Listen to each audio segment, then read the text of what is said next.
కొమ్మల్లోన పక్షులన్నీ తమ కూతను మార్చుకోవు, భూమిపైన ప్రాణులన్నీ తమ భాషను మరువలేవు.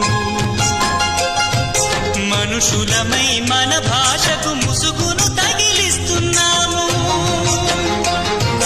ప్రపంచాన మేధావులు మన పలుకులు మెచ్చినారు, పొరుగు రాష్ట్ర కవులు కూడా తెలుగును తెగ పొగిడినారు. ఆంధ్రులమై మన భాషకు అన్యాయం చేస్తున్నాము. అభివృద్ధికి ఉండాలి నింగే హక్కు, అభివృద్ధికి ఉండాలి నింగే హక్కు. అది భాషాచారాలను మింగేయొద్దు. తల్లి తండ్రి నేర్పినట్టి మాతృభాషరా, ఉప్పు పాల భాష పలికేందుకు సిగ్గు